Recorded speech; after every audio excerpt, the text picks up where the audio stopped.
Hello, kumusta tayong lahat? Nagpapasalamat ako kay Almighty Father tsaka kay Jesus Christ dahil hindi sila nagbabago sa atin. Simula pa nung create niya ang mundo na to, hanggang ngayon hindi nagbabago. Yung tatay natin tsaka si Jesus Christ. Forever loving, forever compassionate. Sila sa atin. At napaka-patient nila sa atin. At yung mga blessings na binibigay nila sa atin ay laging nag-uumapaw. Kaya lagi tayong magpasalamat kay Jesus Christ. Tsaka kay Almighty Father. So last time, ang binasa natin ay yung Mark, no? Mark tayo nagbasa kahapon. So ngayon ang mababasahin naman natin is Luke chapter 18. Pero bago yun, magbabasa muna tayo. Or check natin yung Luke chapter 17. Yung recap na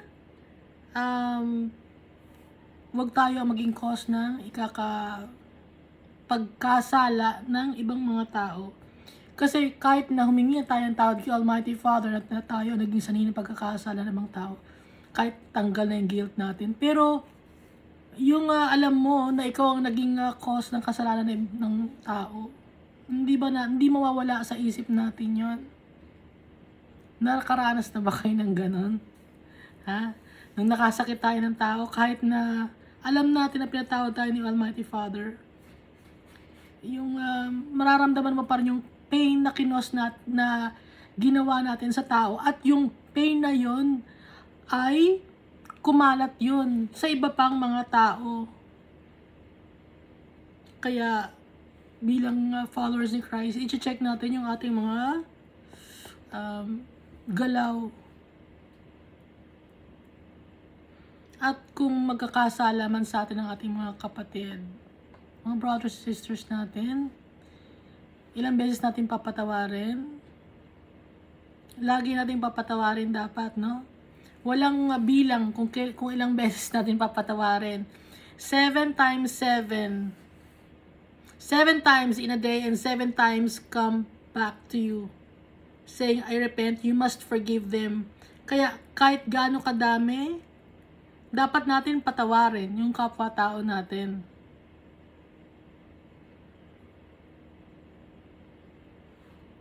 Dahil si Almighty Father, ang dami nating kasalanan. So kung hindi natin papatawarin yung kapwa-tao natin, paano tayo papatawarin yung Almighty Father? Mas malaki ang kasalanan natin kay Almighty Father.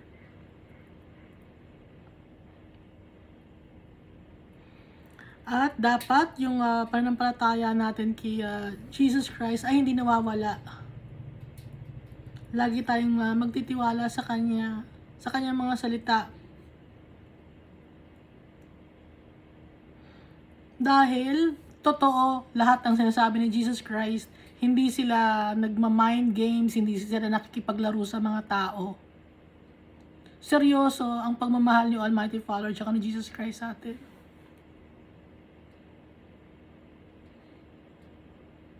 Iba ang tao kasi, no? Fickle-minded. Paiba-iba ang isip ng tao. Pero si Jesus Christ at si Almighty Father, hindi sila ganon. Kung anong sinabi nila, yun na yun. At bilang followers of Christ, servant din tayo. So, yung mga kapwa-tao natin, paglilingkuran natin. Hindi tayo magiging mayabang. Dapat tayo maging mapagkumbaba. Kahit ano pa ang estado natin sa lipunan. At makikita natin dito na si Jesus nagpapagaling siya ng mga tao. Na may kahit anong sakit, yung 10 men with leprosy, pinagaling ni Jesus, pero isa lang ang nagpasalamat at hinanap ni Jesus yung 9 na tao na pinagaling niya, hindi na nagpasalamat. Nung gumaling, nakalimutan na si Jesus. So tayo, lagi tayong magpapasalamat. Hindi natin kakalimutan si Jesus, ang ating Savior. At yung kingdom of God, yung kaharian ng Diyos, lagi natin kasama dahil nasa puso natin. Dahil si Almighty Father, nasa puso natin siya. Yeah, lagi natin silang daladala. Si Jesus Christ, siya si Almighty Father.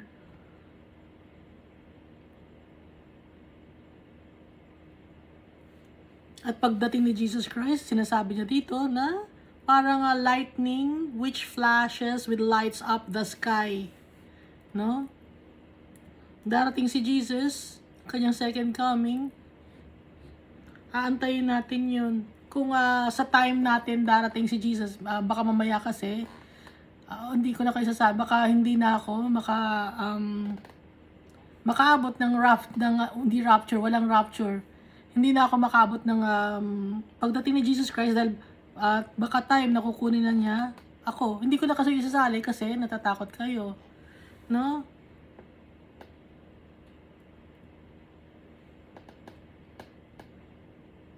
At si Jesus Christ, i-reject siya ng mga tao. Ibibetray siya ng mga tao. Papahirapan siya ng mga tao.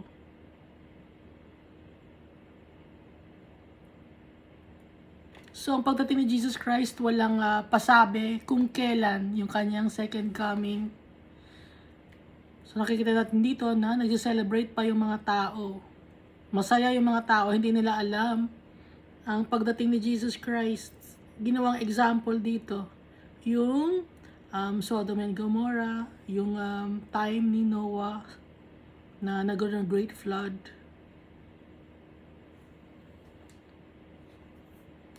At saka, ang pagdating ni Jesus Christ, sabi dito ng mga disciple niya,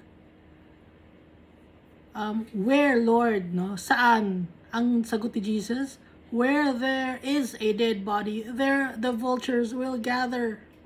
So, ano yung sinisimbolize ng dead body? Yung mga taong hindi naniniwala kay Jesus Christ, considered as dead na. At yung mga vultures, yun ang nagkumakain sa laman ng mga tao na hindi naniniwala kay Jesus Christ. Sino yung mga vultures na yun? Yun na yung mga demons. Sama-sama na ang dead body at vultures. At yun ay ang earth. Walang binabanggit na hindi dito sa lugar na to. Dito sa bansa na to, hindi. Buong mundo to, ha? Buong mundo. Hindi lang sa ibang bansa dahil sakop ni Almighty Father ang kanyang create ang buong mundo. Kaya yung mga hindi naniniwala kay Jesus Christ at kay Almighty Father, considered as dead body na yon, binanggit ni Jesus. Dito tayo sa Luke chapter 18. Then Jesus told his disciples a parable to show them that they should always pray and not give up. Kaya lagi tayong magpe-pray at hindi dapat hihinto sa pananalangin at pagto-trust kay Jesus Christ at kay Almighty Father. He said, in a certain town, there was a judge who neither feared God nor cared what people thought.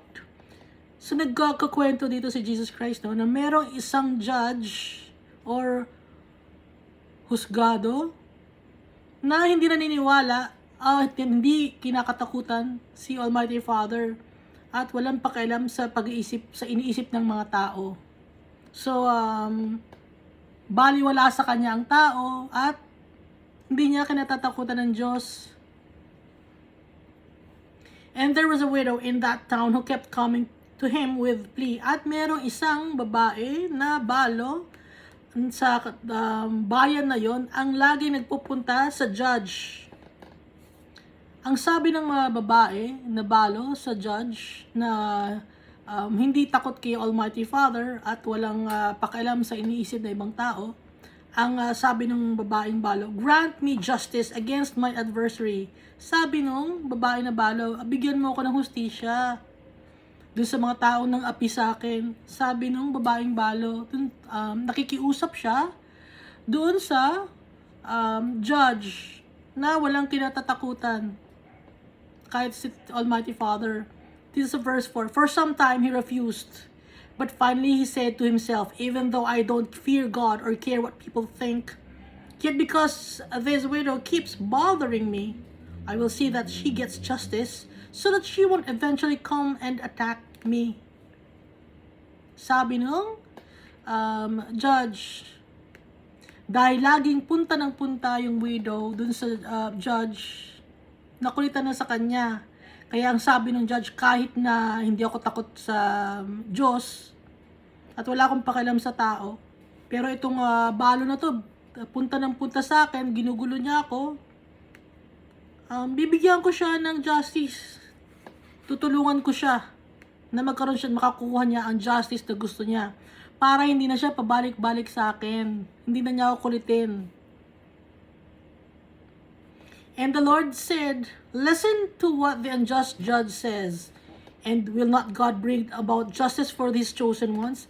Kung yung judge, no, na hindi kinatatakutan, wala siyang kinatatakutan, pero dahil sa makulit yung babae, binigyan niya ng justice. Kasi Almighty Father pa kaya na hindi magbigay ng justice sa kanyang mga piniling tao? And will not God bring about justice for His chosen ones who will cry out to Him day and night? Will He keep putting them off? I tell you, He will see that they get justice and quickly. So si Almighty Father, pag humingi tayo ng hustisya sa Kanya, bibigyan niya agad tayo ng hustisya. Kung yung judge na walang pakialam sa tao, kinukulit siya ng widow, nagbibigay siya ng justice, si Almighty Father pa kaya ang hindi magbigay ng justice sa atin, ng hustisya. At ibibigay ni Almighty Father yun ng madali, quickly. Baka naghihingi kayo ng hustisya, no? Kung ano man ang hustisya ang inaantay ninyo. Hindi nyo alam na bigyan na kayo ng hustisya. Okay? Kaya magbantay tayo. Lagi tayong mananalangin.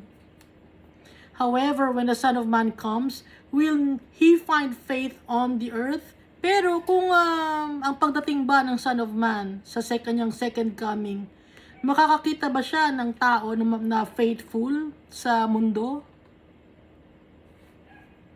Sabi ni Jesus, will He find those on earth who believe in Him? Dito tayo sa verse 9. To some who were confident of their own righteousness and looked down on everyone else. Ito naman ay para sa mga tao na tingin nila sa sarili nila ay napaka-righteous nila. At nang mamaliit ng ibang mga tao. Dahil, basahin na natin, ano? Jesus told this parable. 2 men went up to the temple to pray, one a Pharisee and the other a tax collector. The Pharisee stood by himself and prayed, God, I thank you that I am not like the other people, robbers, evildoers, adulterers, or even like this tax collector, sabi ng Pharisee. So nagkukwento si Jesus, no, na may dalawang tao na nagpunta sa temple para manalangin. Isang Pharisee at isang tax collector. Ang sabi ng Pharisee, God, Diyos, salamat po kasi hindi ako kagaya ng ibang tao. Hindi ako magnanakaw, hindi ako gumagawa ng masama, hindi ako gumagawa ng adultery, at hindi rin ako gaya nitong tax collector na to. Ako ay nagpa-fast twice a week and I give a tenth of all I get, at nagbibigay ako ng tithes. Sabi ng Pharisee. Ibig sabihin, ginagawa niya lahat ng tama, pero sinasabi niya kay Almighty Father, God, thank you kasi hindi ako masamang tao. Hindi ako gumagawa ng masama, ginagawa ko lahat ng gusto mong gawin. Gusto mong ipagawa sa akin, hindi ako nagnanakaw, hindi ako gumagawa ng masama, hindi ako lustful, hindi ako gaya, at hindi rin ako gaya itong tax collector na to. Kasi yung tax collector ay sisimbolize na yung mga taong makasalanan. Kasi alam naman yung mga tax collector, simula noon, mga tax collector. So hanggang ngayon, may mga ganong tao na sobra-sobra ang hinihingi nilang singil na tax or buwis. Up to now may mga ganung klaseng tax collector. At hindi lang tax collector. May mga nanloloko na mga tao. Dito lang binabanggit yung trabaho niya, tax collector. Tapos yung dito ang binabanggit lang na trabaho ng isa ay isang Pharisee. Okay? So applicable sa atin to. But the tax collector stood at a distance. He could not even look up to heaven, but beat his breast and said, God, have mercy on me, a sinner. So, ang ginawa ng tax collector, hindi siya man lang makatingala, no? At nasa malayo siya, hindi siya makatingin sa heaven. At yung kanyang pagsisisi, pag God, patawarin mo ako kasi makasalanan ako. Inaamin niya na makasalanan siya, na nagkakasala siya, inaamin niya. So, ikino-compare ni Jesus ang dalawang klase ng tao. Isang tao na ang tingin niya sa sarili niya ay mabuti siyang tao, righteous siya, at isang tao na ang tingin niya sa kanyang sarili ay makasalanan siya, at inaamin niya. Yung Pharisee, anong ginagawa niya? Nagfa-fast pa siya twice a week. At nagbibigay pa siya ng tithes niya. So, hindi guarantee na pag nagbigay ka ng tithes mo, ay mabuti kang tao. Ha? Kaya wag yun ang ituro ninyo sa inyong mga members ng church nyo. Na pag sabihin nyo sa members ng church nyo, hindi dahil sa nagbigay ka ng tithes ay may mabuti kang tao at makakapunta ka na ng langit. Hindi yon. Kaya tayo makakapunta ng langit, magpapakumbaba tayo kay Almighty Father, aaminin natin yung kasalanan natin. Dahil ang priority ni Almighty Father, hindi naman yung tithes eh. Ang priority ni Almighty Father, yung tayo, yung magpakumbaba tayo.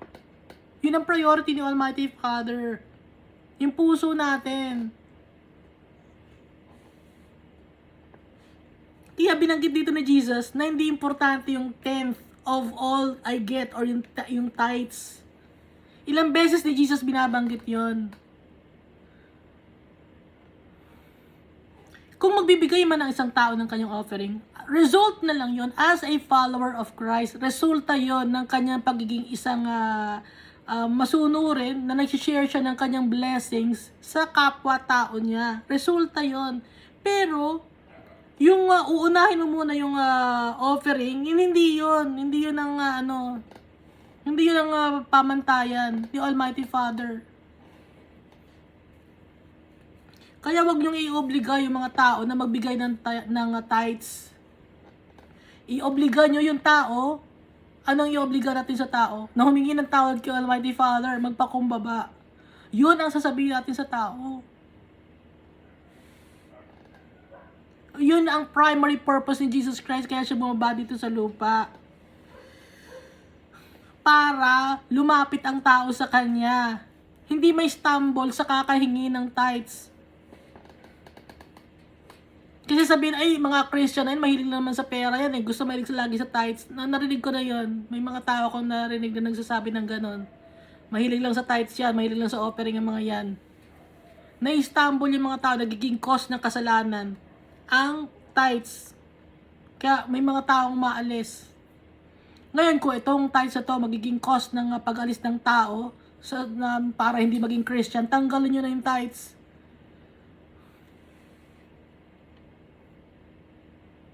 Ang iobliga natin sa tao ay yung magpakumbaba kay Almighty Father.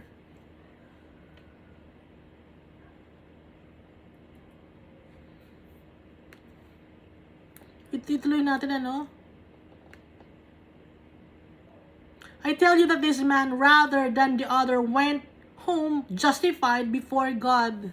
Sabi ni Jesus, kahit nagbibigay ng tithes yung isa, kahit sinasabi niya na maayos siyang tao, mas pabor si Almighty Father sa isang tao na nagpapakumbaba, tinaamin niya na makasalanan siya. Mas acceptable kay Almighty Father yun.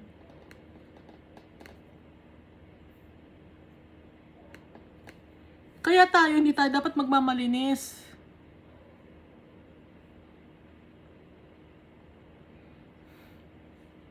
Huwag tayong magyayabang. Ay, member namin dito, puro mga businessman. May narinig na akong ganon. Mga member namin dito para mga businessman, kaya maganda yung namin, congregation namin. Maganda nga ang congregation ninyo. Pero ano ang hinihiling sa atin ni Almighty Father tsaka ni Jesus Christ? Yung puso natin. Maganda nga yung congregation nyo, yung umaattend naman, ano ang pagkatao. Kahit magbigay ng tithes, kahit milyon ang ibigay, kahit bilyon, baliwala kay Almighty Father, hindi nababayaran si Almighty Father tsaka si Jesus Christ. Hindi mo kayang bilhin.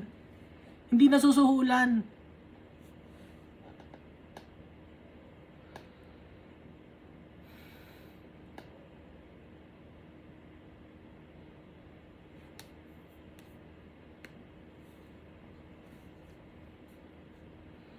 Ang ni-require sa atin ng Almighty Father ay magpakumbaba. Amin natin yung kasalanan natin. Magpasakot tayo sa tatay natin.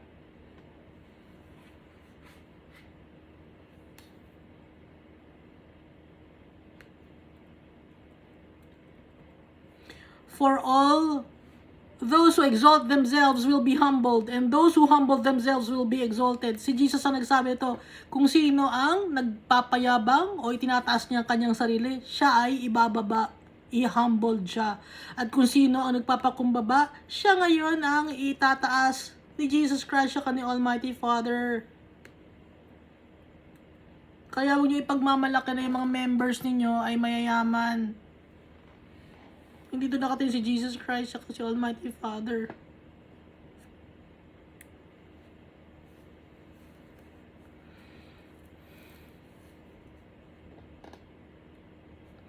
People were also bringing babies to Jesus for Him to place His hands on them. So yung mga tao, dinadala rin kay Jesus ang mga babies para i-bless ni Jesus. Makikita natin dito, walang dalang tubig si Jesus, hindi siya nagbabaptize ng mga babies. When the disciples saw this, they rebuked them. Yung mga tao na dinadala yung kanilang mga anak, mga babies, nirebuke ng mga disciples. But Jesus called the children to Him and said, "Let the little children come to me, and do not hinder them, for the kingdom of God belongs to such as these." So yung kaharian ng Diyos ay nagbebelong sa mga bata. Pero walang dalang tubig si Jesus para magbaptize ng mga bata. Ang nababaptize, malaki na. Okay? So, yung mga bata, i-dedicate yon kay Jesus Christ, ipinagpe-pray. Pero, yung baptize na walang dalang tubig si Jesus dito, nang lumapit sa kanya ang mga bata.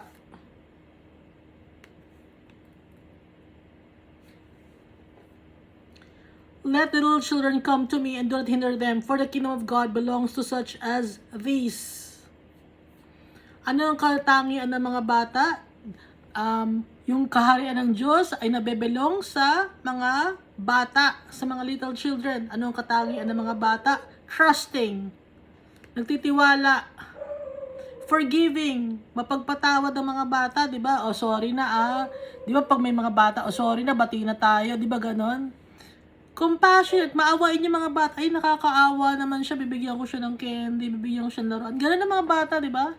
Humble, mapagkumbaba ang mga bata, at truthful, hindi magsisinungaling ang mga bata. Laging totoo ang sinasabi ng mga bata. Kaya yung kingdom of God nabibelong sa mga little children dahil gusto ni Almighty Father trusting tayo sa Kanya. We trust Him. Forgiving tayo sa kapwa-tao natin, compassionate tayo, humble tayo, magpapakumbaba, at truthful and honest tayo sa ating sarili at sa kapwa-tao natin at kay Almighty Father. So verse 18, a certain ruler asked Him, "Good teacher, what must I do to inherit eternal life?" So dito sa Luke, ruler ang sabi, no? Pero dito sa iba, rich man, no? So nabasa natin sa Mark at saka sa Matthew. Pero dito sa Luke, certain ruler asked Him, "Good teacher, what must I do to inherit eternal life?" Ano ang dapat kong gawin para mamana ko ang buhay na walang hanggan? Ang sagot ni Jesus, verse 19, "Why do you call me good?" Jesus answered, "No one is good except God alone." So, si God lang ang good. Siya lang ang matatawag natin good. Wala na tayong ibang matatawag na good. Kahit yung mga leader ninyo, hindi matatawag na good yan. Walang good na matatawag. Si Almighty Father lang. Si Jesus ang nagsasabi na. Dahil alam ni Jesus ang puso ng tao. Kaya yung mga nagtatawag dyan ng Reverend, Most Highness, Most Highly Exalted, Excellency, mga ganon. Masyado yung itinataas. Kayo na ang nagtataas ng sarili ninyong leaders. Kayo na ang nagtataas ng sarili ninyong mga pangalan.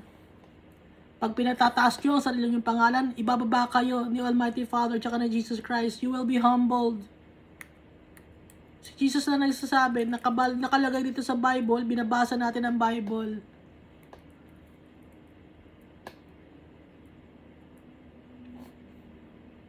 You know the commandments. You shall not commit adultery. You shall not murder. You shall not steal. You shall not give false testimony. Honor your father and mother.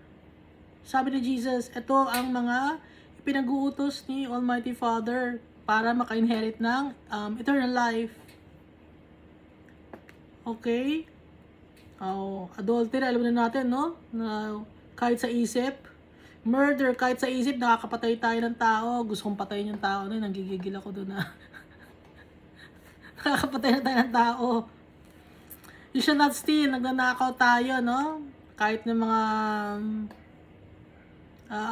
nabanggit ka, ay mga ideas, gano'n. Yung sa opisina, nagnanakaw kayo ng papel. Kahit papel lang yun, ninakaw nyo na rin yun. Ginagamit nyo sa ibang bagay. Nagnanakaw kayo ng oras. Hindi kayo nagtatrabaho. Imbis na nagtatrabaho, nakikipag-chismisan. You should not give false testimony. Nagsisinungaling. No? Pag sinungaling ka, ang tatay mo ay ang demonyo. Honor your father and mother. Pag ikakasal ka, no, iiwan mo ang iyong mga magulang, di ba? Pero, hindi ibig sabihin ng pag iniwan mo ang magulang mo, hindi mo na irespeto, hindi mo na sila tutulungan. Okay? Kaya iiwan mo ang magulang mo dahil gagawa ka ng sarili mong pamilya. Pero, tutulong ka pa rin sa magulang mo. Kasi irerespeto mo sila. I-honor mo sila. Yung mga magulang.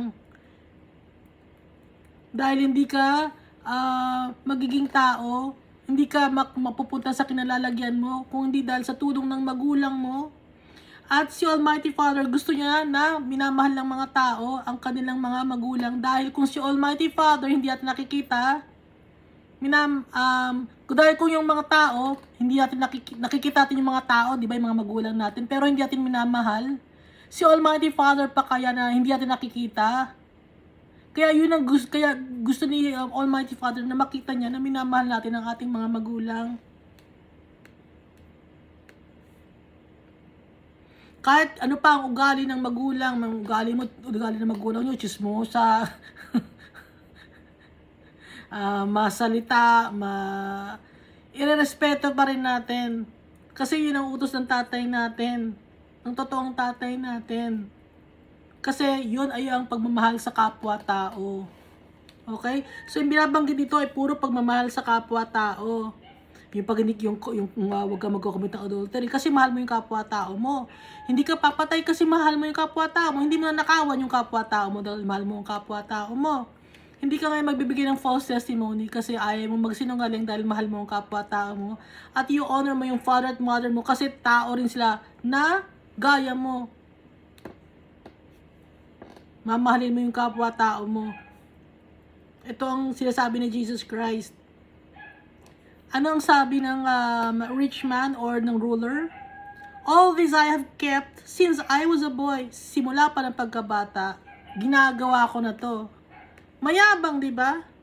Kakasabi lang ng story ni Jesus about dito sa Pharisee and tax collector. Yung Pharisee, ang tingin niya sa sarili niya, napaka-righteous niya.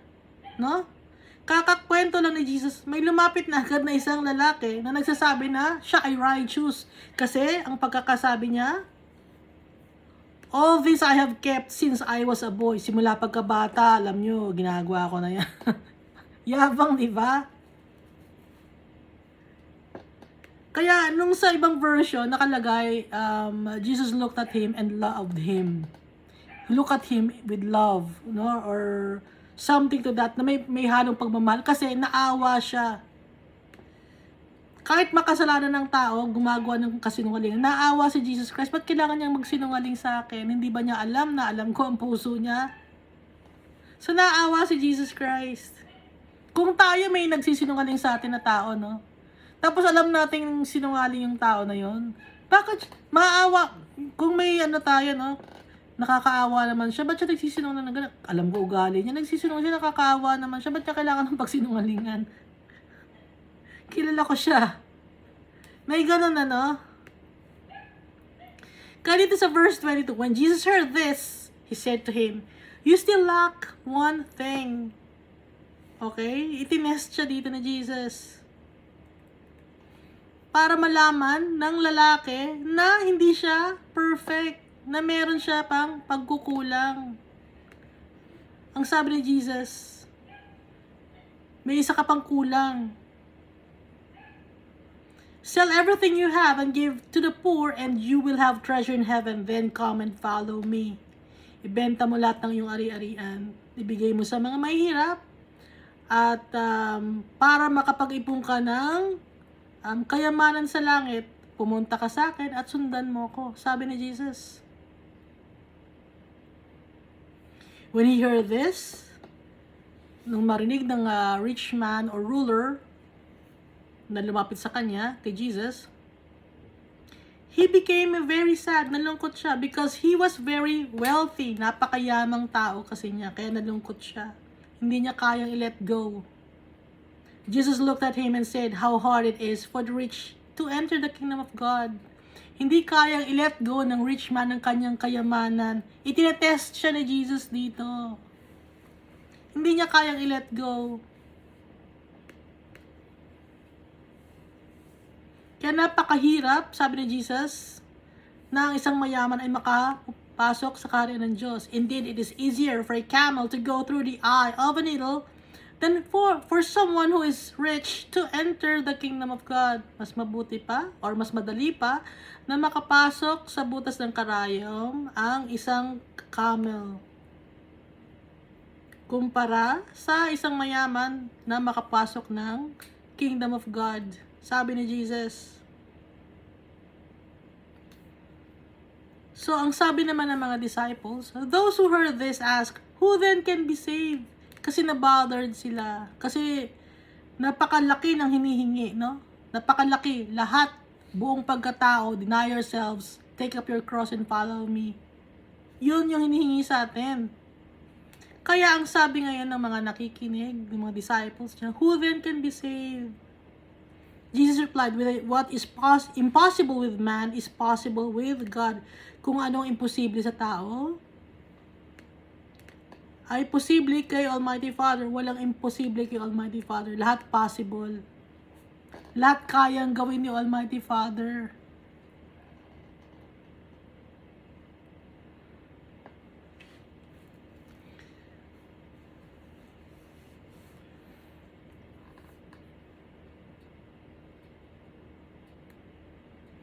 Hindi naisip nung lalaki na yung kayamanan niya pwede niyang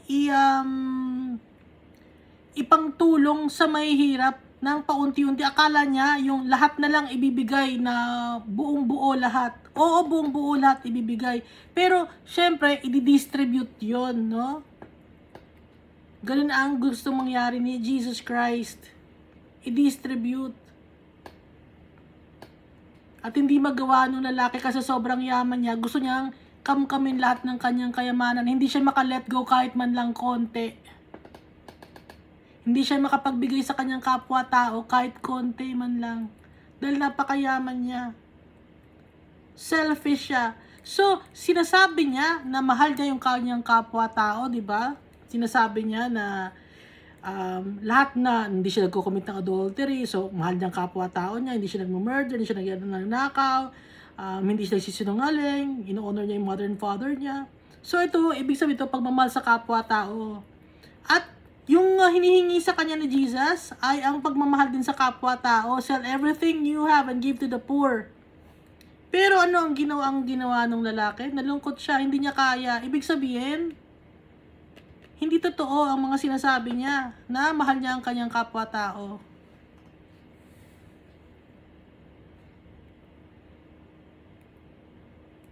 Kahit oras, hindi niya kayang ibigay. Kaya napakahirap para isang mayaman na makapasok sa heaven. Kaya hindi madali makapasok sa heaven. Pero walang imposible kay Almighty Father. Maawain si Almighty Father. Peter said to him, "We have left all we had to follow you." Iniwan namin ang lahat. Yung trabaho, di ba fisherman si Peter? Iniwan niya yung trabaho niya. Nag-focus siya kay Jesus. Yung asawa niya, hindi na natin alam kung ano nangyari sa asawa ni Peter. No? Pero nag-focus na si Peter sa paglingkod kay Jesus Christ. Pati na yung lahat ng mga apostles. Sila John, si Andrew, si James. Nung time na to, no, bata pa sila, mga in their 20s. Bata sila nung time na to.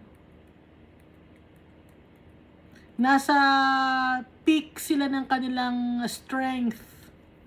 Pero yung strength nila, ibinigay nila lahat kay Jesus Christ sa paglilingkod kay Jesus Christ at kay Almighty Father. Kaya makikita natin sa Book of Revelation, meron silang tinatawag silang yung 12 apostles, kasali sila sa 24 elders na sa Book of Revelation. Ang kapalit ni Judas, no, wala siyempre si Judas Iscariote doon. Ang pinalit ay si Matthias. So si Matthias ang nandun sa pwesto na dapat na kay Judas. Kasi si Judas ay Judas siya. He betrayed Jesus for 30 pieces of silver. Binenta na si Jesus. So, balik tayo dito na sa verse 29. "Truly I tell you," Jesus said to them, "no one who has left home, or wife, or brothers, or sisters, or parents, or children for the sake of the kingdom of God will fail to receive many times as much in this age and in the age to come eternal life." So si Jesus, di ba nasabi ni Jesus, mahalin mo, honor your father or your mother. Pero dito, pero binanggit ni Jesus dito, na walang nangiiwan sa kanyang bahay, sa kanyang asawa, sa kanyang kapatid, sa kanyang mga magulang, sa kanyang anak, para sa kaharian ng Diyos, ang hindi makakatanggap ng reward or eternal life. Kasi alam natin na yung mga magulang, maraming, tsaka yung asawa, may mga family ang binabanggit ni Jesus dito, no? Meron sila kasing influence sa decision making ng tao. Kasi yung mga tao, maraming, sa pamilya mo, marami silang mga opinion sa buhay, no? At yung mga opinion nila, ipipilit nila sa iyo. Ganun eh. Yung opinion ng magulang mo, ipipilit na sa'yo. Yung opinion ng mga kapatid mo, ipipilit na sa inyo. Kahit hindi naman in line sa kagustuhan ni Almighty Father, pero mas pipiliin natin dapat si Almighty Father tsaka si Jesus Christ. Pero syempre, irerespeto natin yung mga tao, yung parents, yung brothers or sisters, or yung wife, irerespeto mo. Pero syempre, ang priority natin ay si Almighty Father tsaka si Jesus Christ dahil sila ang tunay na family natin. So kung may pumipigil man sa inyo na bakit ka magiging isang Christian? Ayaw ko. Hindi, may mga ganun eh. Papapigil ba kayo? O si Jesus Christ na susundin natin, tsaka si Almighty Father?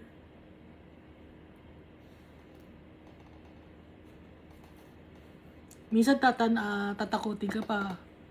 Pag hindi mo ako sinunod, hindi ka namin bibigyan ng pera, hindi ka namin isusupport, itatakwil ka namin kung magiging Christian ka. May mga ganon na pangyayari. Pero ang sabi ni Jesus, Hindi makakakuha ng reward yung mga tao na ang pinili ay si Jesus Christ siya kasi Almighty Father. Eternal life. Hindi mafe-fail na makareceive ng madaming blessings. Kaya huwag tayong matakot. Dahil ang kasama natin ay ang King of Kings and Lord of Lords. At ang Creator of this world. Kaya wala tayong dapat na ikatakot.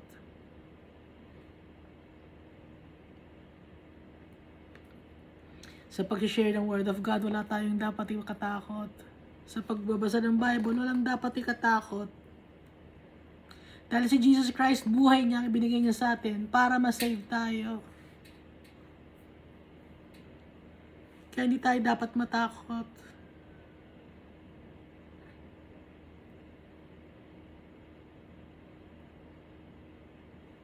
Perfect yung love na binigay sa atin ni Almighty Father at na Jesus Christ. Kaya yun ang makakapag-alis ng takot natin. Perfect love drives out fear. Yun nakakapag-alis ng takot natin, pagmamahal ni Jesus Christ at ni Almighty Father sa atin. Hindi na tayo iiwanan at hindi nila tayo pababayaan. Promise yun yung tatay natin sa atin. Sa verse 31, Jesus took the 12 aside and told them, "We're going up to Jerusalem, and everything that is written by the prophets about the Son of Man will be fulfilled." So pag binabanggit ni Jesus ang kanyang sarili, ang tawag niya ay Son of Man. Pupunta tayo ng Jerusalem, sabi niya, at lahat ng prophecy na isulat sa Old Testament at ng mga prophets ay matutupad. Mangyayari yon. Sabi ni Jesus, the Son of Man, He will be delivered over to the Gentiles. Ibibigay siya sa mga hindi nila kalahi. Gentiles. Diba yung mga Romans, hindi naman sila Jew, Gentiles sila. They will mock Him. Aalipustahin siya, insult Him, insultuhin siya. Spit on Him, duduraan siya. They will flog Him, or scourge Him, or whip Him, or lash Him. Alam niyo na, pinapalo. Yung palo na yun, may kasamang bato yun, na mga tusok-tusok. Hindi lang yung simpleng, hindi yun yung simpleng, alam ba, buntot ng pagi. Hindi yun buntot ng pagi. Bakal talaga yun, na may bato, na bakal din, na may tusok-tusok. And kill Him. On the third day, He will rise again. So, sinasabi ni Jesus, alam niya na papatayin siya, na malaki ang magiging hirap niya. Binibigyan na niya ng heads up, ng warning ang kanyang mga apostles. Para hindi na magulat ang kanyang mga apostles. The disciples did not understand any of this. Pero hindi siya naiintindihan ng kanyang mga disciples na sinasabi niya. Its meaning was hidden from them and they did not know what He was talking about. So yung meaning ng sinasabi ni Jesus, hindi maintindihan ng kanyang mga apostles or disciples.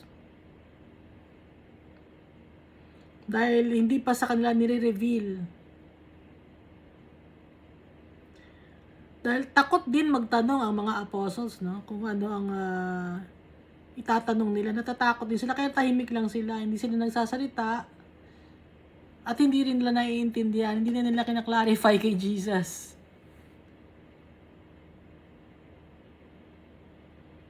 Yun tayo sa verse 35. As Jesus approached Jericho, a blind man was sitting by the roadside begging. So sa Mark, nabasa na rin natin to, no? Kahapon ba yun? A blind man, si Bartimaeus. So sa Matthew, dalawa sila. Sa Mark, isa lang siya. Dito, isa lang siya. So nagmamali mo siya sa gilid ng kalye. bulag siya, si Bartimaeus. When he heard the crowd going by, he asked what was happening. Siyempre, dahil nga maingay ang mga tao, nagtatanong siya, anong nangyayari? Dahil wala siya nakikita bulag siya. They told him Jesus of Nazareth is passing by. Sinabi sa kanya ng mga tao na si Jesus of Nazareth ay dumadaan. Kaya Nazareth, kasi dito lumaki si Jesus Christ. Pero hindi siya Nazarite, no? Alam niyo naman difference ng Nazareth sa Nazarite. Hindi ba? Yung Nazarite, si Samson ay Nazarite. Mahaba ang buhok ni Samson. Okay? Si Jesus, maikli ang buhok niya, hindi naman siya Nazarite At saka yung Nazarite, hindi pwedeng uminom ng alak. Okay? Si John the Baptist, hindi siya uminom ng alak. Kaya mahaba ang buhok ni John the Baptist. Pero si Jesus, di ba nakataste siya ng wine? Nung Passover meal. At minsan kausap niya or naimbitahan siya sa bahay ng mga Pharisees or sa bahay ng tax collector. Meron dong mga pagkain at wine ang iniinom nila. Yung wine kasi ng time na yon is pure na grapes. Walang halong chemical. Ngayon may mga halo-halo na, no? May mekos-mekos na chemical. May rin ng asukal. Noon wala. Pure yon. Time na noon.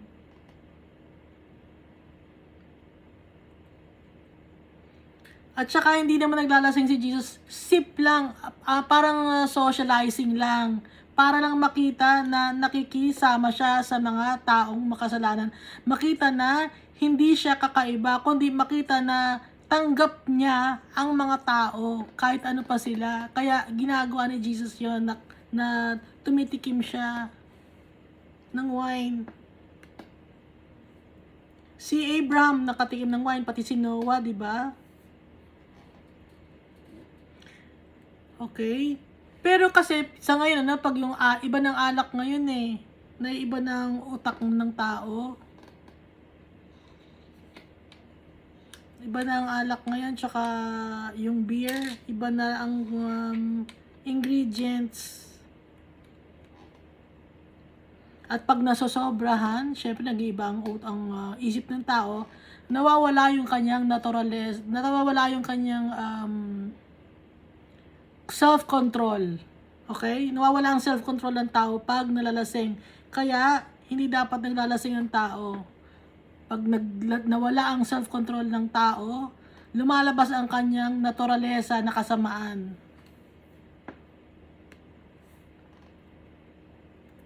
So si Jesus ay isang from Nazareth siya.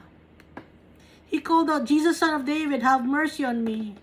So may pananampalataya kay Jesus, yung si Bartimaeus, or yung blind man, kasi tinawag niyang Son of David. Pag tinawag mong Son of David si Jesus, ibig sabihin, alam mo na siya ang Messiah.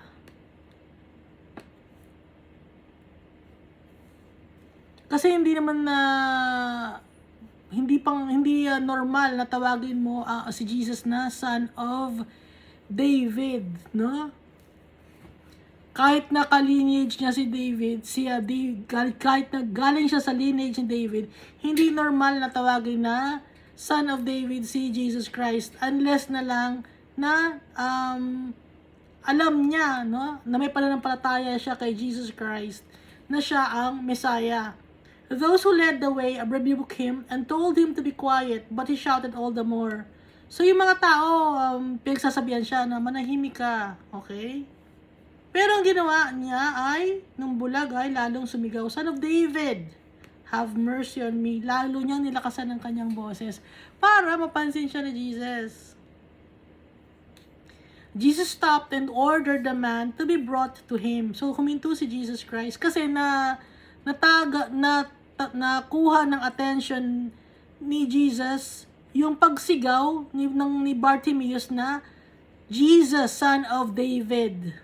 Yun ang nakakuha kay Jesus ng attention nung sinasabi niya na Son of David.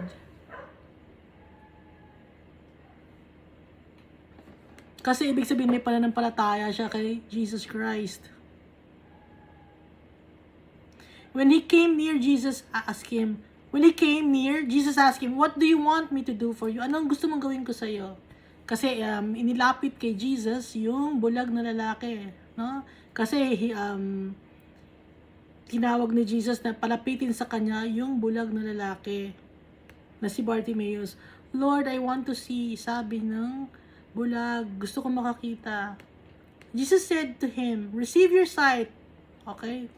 Tanggapin mo ang iyong paningin, ang iyong pagkita, ang iyong pagkikita, ang iyong sight. Your faith has healed you. Ang iyong pananampalataya ang nakapagpagaling sa iyo dahil may pananampalataya ka kay Jesus Christ. Kaya siya gumaling. Hindi to yung faith healing, no? Iba yung faith healing. Ha? May pananampalataya siya kay Jesus. Alam niyang makakagagaling siya pag si Jesus ang nagpagaling sa kanya. Okay? At si Jesus, may power din siya to heal people. Pero iba yung faith healing, no? Hindi yun yung kay Jesus.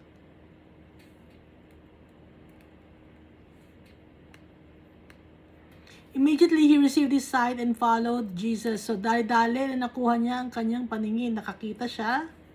At sinundan niya si Jesus, praising God. At nagpapasalamat siya kay Almighty Father.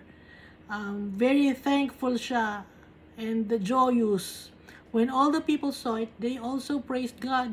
Pati yung mga tao natuwa, no, nung makakita si Bartimaeus. Pinuri din nila si Almighty Father.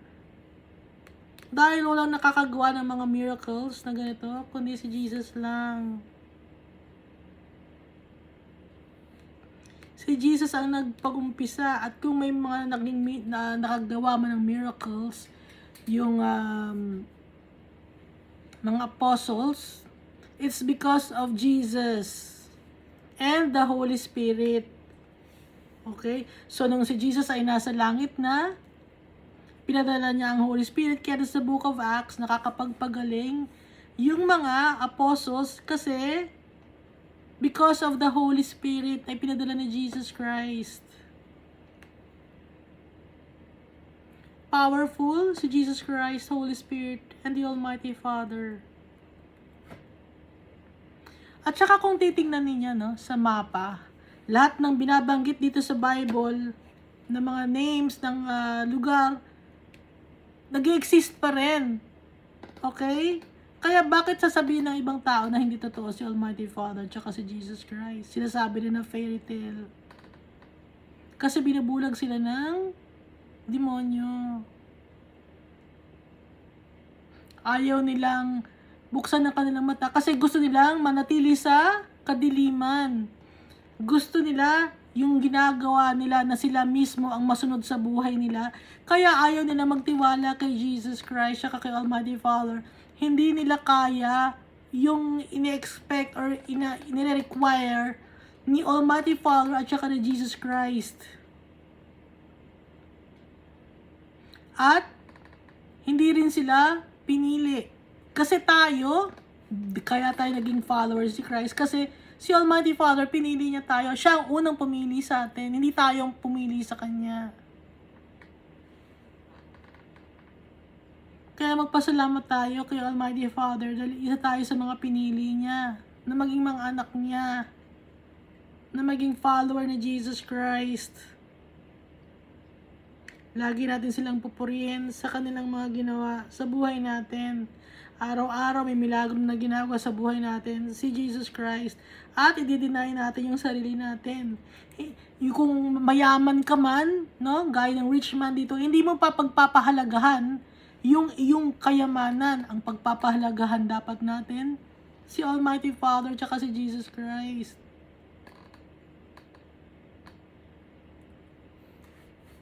Kahit mayaman ka, yung focus mo hindi sa kayamanan mo. Ang focus mo, kay Jesus Christ. Ang focus mo ay ang mahalin ng kapwa-tao mo. I-share mo yung blessings kung ano ang meron ka. Kung hindi ka naman mayaman, ano ang i-share natin? Ang i-share natin, yung salita ng Diyos. Kasi tayo, ang body of Christ, kanya-kanya tayo ng role sa body of Christ. Okay? Meron dyan na ang kayang mai-contribute ay financially, pero hindi yun ang end all and be all. Dahil kaya ka makakapag-contribute financially, it's because of your heart. Dahil malinis ang puso mo, wholeheartedly mong gustong i-share ang blessings mo. Hindi yung kaya kailangan magbigay ako ng tithes kasi ito ang nararapat dahil ito ang sinasabi na nare-require sa akin. Hindi. Result, yung pagbibigay mo ng blessing sa tao, resulta yun. Yung pag-share mo ng blessings, resulta yon ng puso mo na binago na ni Jesus Christ. Naintindihan niyo ba yon? Resulta yon ng pagbabago ng puso mo na binago ni Jesus Christ. Hindi yon yung kaya ka nagbibigay, hindi dahil sa para yun lang ang kaya mong ibigay. Dahil ang gusto ni Jesus Christ, buong pagkatao natin ang ibibigay natin. Deny ourselves. Kung dininay natin ang sarili natin, yung blessings pa ba na material things ang hindi natin maibigay sa kapwa-tao natin, ma-share natin, ma-share sa mga nangangailangan, dahil mamahalin natin yung kapwa-tao natin. At kung wala naman at bilang body of Christ, kung wala kang ma-share, ang ma-share mo naman is kung paano ka naman turuan mo yung mga bata, ganon, magtuturo ka naman sa mga bata. Ngayon kung wala ka namang knowledge na pagtuturo, pwede ka naman maglinis dahil church kayo, body of Christ. Ang gagawin naman, maglilinis ka naman ngayon, ikaw naman na maglilinis, dahil yun naman ang may contribute mo, dahil mahal mo si Almighty Father tsaka si Jesus Christ. So, kanya-kanya tayo ng role, no? As body of Christ.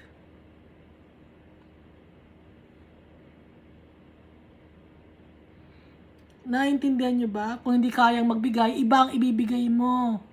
Okay? Ngayon, yung mga kayang magbigay, sila naman yung kahit na nagbibigay sila, pero dapat wholeheartedly at nabago na dapat ang puso kasi hindi pwede na magbibigay ka nang dahil nagbigay na ako ng pera, labas na ako dyan, basta ako sa pera ako nagko-contribute, maayos ang takbo ng congregation, okay na. Hindi ganon. Kung yun ang nasa isip mo, tanggalin mo na yon. Huwag ka nang magbigay at ang ibigay mo ang iyong puso dahil basta require ni Almighty Father ang puso natin. Tapos, kung ano mang material blessings meron ka or financial blessings, ipang-assist mo naman yun sa brothers and sisters mo. Itutulong mo yun nang hindi ka humingi ng kapalit. Gaya ng sinasabi ni Jesus dito, sell everything you have and give to the poor. Ibigay mo. Kung anong meron ka, ibigay mo. I-share mo yung blessings mo. Kaya nga sabi dito, napakahirap pala makapasok sa kaharian ng Diyos. Sabi ng mga disciples, walang makakapasok pala kasi napakalaki ng hinihingi sa atin. Pero walang imposible kay Almighty Father. Lahat ay posible kay Almighty Father. Sabi ni Jesus Christ. Nagkakaintindihan na ba tayo? Iska, naintindihan mo yung sarili mo?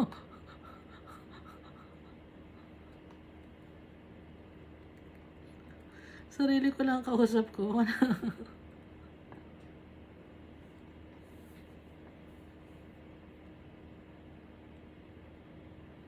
At kung magbibigay ka ng help or tulong, assistance sa brothers or sisters mo, wag mo nang ipagmamakaingay kasi pag ipinagmakaingay mo, yung assistance na binigay mo sa brothers and sisters mo, nakuha mo na yung reward mo. Ano yung reward na yun na nakuha mo?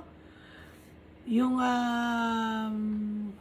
papuri ng mga tao. Uy, binigyan mo na siya ng pera. Uy, nakuha mo na yung reward mo. Yun na yung reward mo. Huwag ka lang humingi ng reward kay Almighty Father that yun ang reward mo. Yung papuri ng tao, yung hinahangaan ka ng tao, yun na ang reward mo. Pero kung mag-share tayo ng blessings natin na hindi natin sinasabi kung na sa mga tao ang ating mga ginagawang ang pag-share, si Almighty Father, mas malaking reward ang ibibigay niya sa atin. Okay, kaya tandaan natin kung magbibigay tayo sa mga tao, huwag na natin sila ipagsasabi. No? Kahit gaano man ang kalaki o kaliit, huwag mo nang ipagsasabi. Para yung blessings ni Almighty Father, mas malaki ang ibibigay sa atin. Kasi pag ipinagsabi mo pa na nagbigay ka sa isang tao, pinagyayabang mo pa yon, ibig sabihin mayabang ka, hindi ka nagpapakumbaba. Masaya ka pa, oy, pinagyabang nila ako na na oy, pinagyabang ako na namimigay ako ng pera. Mga ganon, no? Pag ganon, nagyayabang ka nun kahit hindi ikaw ang nagsabi sa mga tao, pero hindi mo pinigil yung tao. Kung tutulong ka, wag mo na ipagsabi, no? Ang tulong ko sa'yo. Ganon. Kasi pag hindi mo pinipigilan yung tao, excited ka pa, di ba? Masaya ka. Nalalaman ng mga tao, nakakabigay ako ng pera. Mayabang pa rin yun. Ayaw ni Almighty Father ng ganon.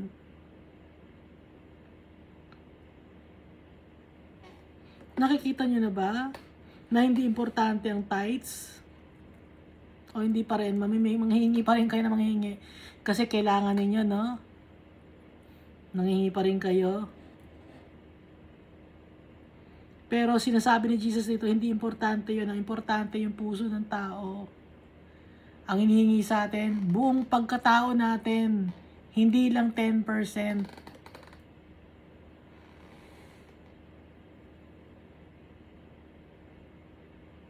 At wala tayong may pagmamalaki na mabuti tayong tao. Kasi lahat tayo, masama tayong tao. Bulok ang pagkatao natin. Kaya kahit sa atin walang malinis, huwag tayo magyayabang, huwag tayo magmamalinis.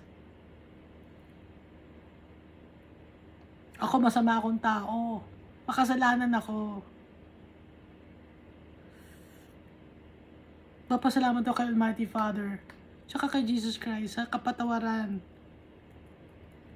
Marami rin akong taong nasaktan.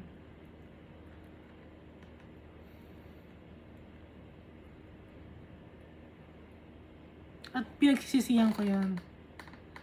Yung mga nasaktan ko na tao. Naaalala ko yung mga taong nasaktan ko. Kaya nga, huwag tayo magiging cause. Kaya nga alam ko na huwag tayo magiging cause ng pagka-stumble ng mga tao. Kasi kahit pinatawad na tayo ng Almighty Father, naaalala natin, nakakalungkot. Ayoko na malungkot kayo. Kaya sinashare ko sa inyo.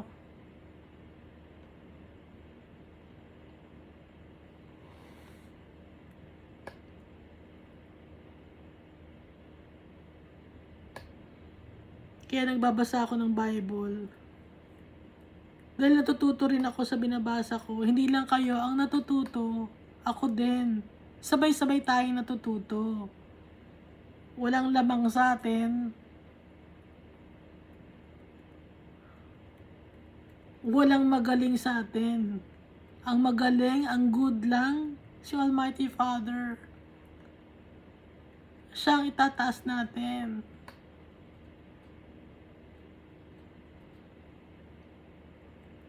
At dapat, kung nalapit tayo kay Almighty Father at kay Jesus, maging parang bata tayo. Childlike, hindi childish. Pag childlike, yung very trusting, nabasa na natin, no? Trusting, compassionate, forgiving, kahit anong nagawang kasalanan sa atin, sige, patawarin na natin. Sige, patawarin na natin. Kasi hindi tayo mapapatawad yung Almighty Father pag hindi tayo nagpatawad eh. Syempre gusto natin mapatawad tayo ng tatay natin. Kaya dapat magpatawad din tayo. Kahit gaano kadami, ilang beses, kahit gaano kadaming kasalanan na nagawa sa atin, kailangan patawarin natin. Kasi hindi tayo mapapatawad ng tatay natin. Gusto ni Almighty Father na patawarin tayo. Pero paano niya tayo papatawarin kung tayo mismo hindi natin pinapatawad yung mga taong nagkasala sa atin? Yung taong nanakit sa atin, hindi natin pinapatawad. Oo, masakit, no? Para may kausap ako. Oo, masakit na sinaktan kayo ng mga taong ng api sa inyo. Oo, masakit yun. Pero yung pain na yun, ibibigay natin sa tatay natin. Kasi yung pain na yun, magiging turn into joy yun. Pag nakasama na natin yung tatay natin. Para rin matanggal din tayo sa bondage of sin. Maging malaya tayo, ma-feel natin na malaya tayo. Dahil pag may kinikip tayo sa sarili natin, na hina-hold back natin kay Almighty Father, parang tayong nakatali, limitado. Yung mga sinasabi natin, limitado. Yung kilos natin, limitado. Pero pag ibinigay natin kay Jesus lahat-lahat, wala nang preno yung bibig natin. Lahat kaya mo nang sabihin.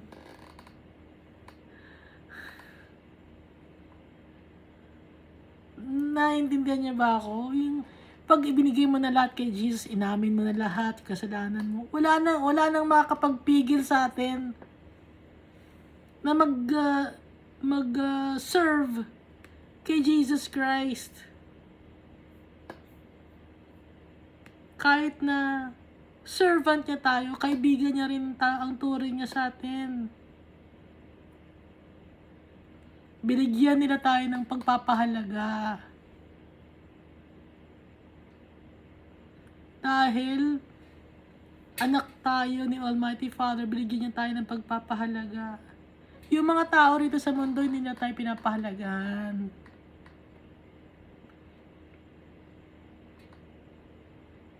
Mahalaga ka lang pag may binibigay ka, di ba? May mga taong ganun, mahalaga lang to sa akin kasi may nagbibigay sa akin.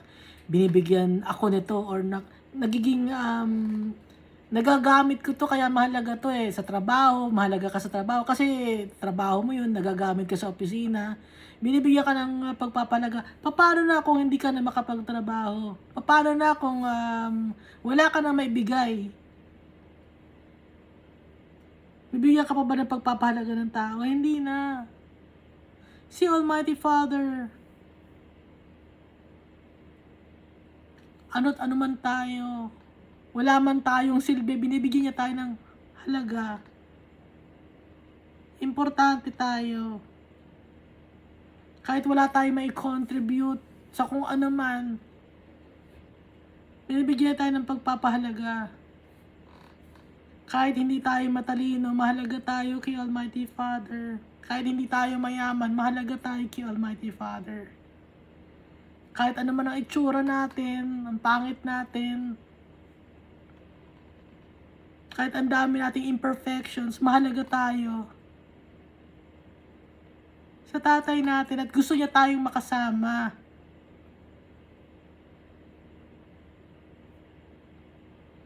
Gusto tayong makasama rin ni Jesus Christ. Dahil tayo ay ibinigay ni Almighty Father kay Jesus Christ.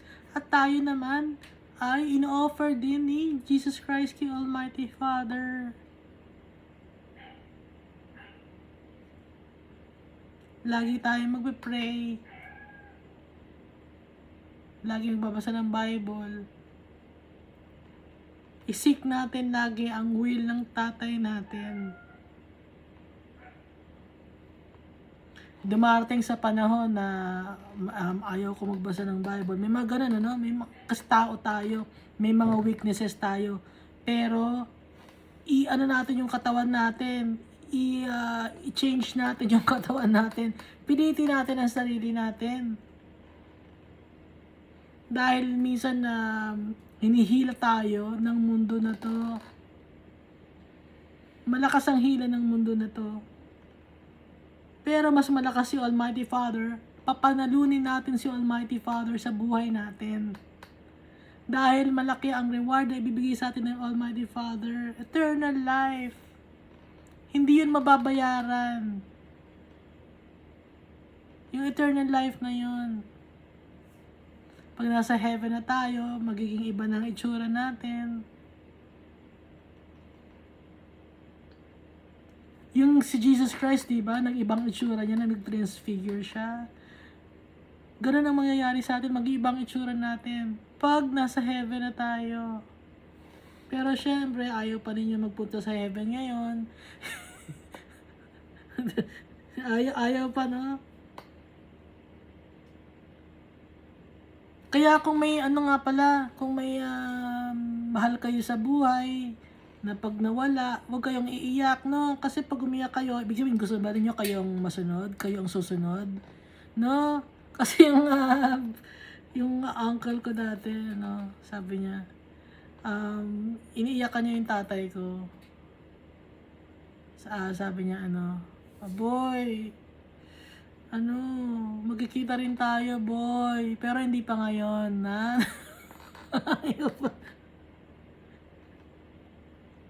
Magkikita rin tayo, boy. Magkikita rin tayo, kapatid ko, boy. Magkikita rin tayo. Pero hindi pa ngayon. Magmuna ngayon, ha?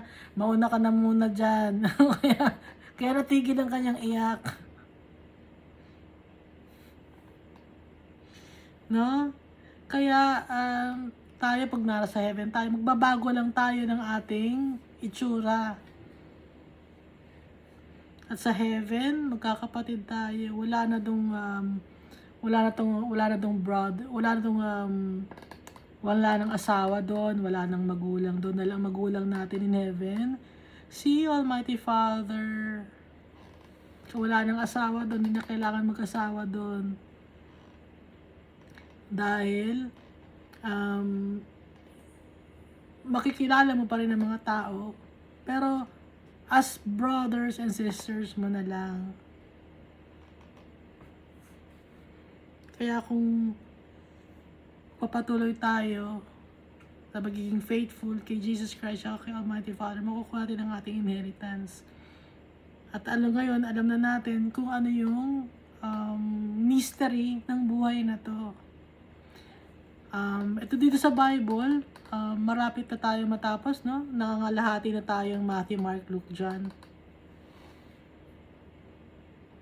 So, kung may babasahin pa ako, depende na lang kay Almighty Father kung may ipapabasa pa siya sa akin. O kung ano yung, pero may pinapabasa pa siya sa akin. And then, kung may ipapabasa pa siya after nun, depende kay Almighty Father. Kaya naka-record to ngayon. Lahat ng mga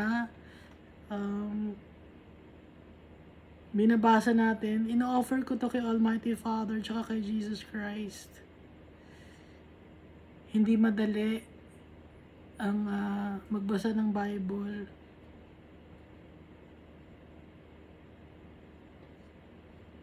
Hindi madali. Akala niyo madali. Hindi madali. Kasi kailangan maayos ako pag nagbabasa ng Bible. Kasi kailangan ko ang kalakasan ni Jesus Christ, Almighty Father, at ng Holy Spirit. Kaya hindi madali.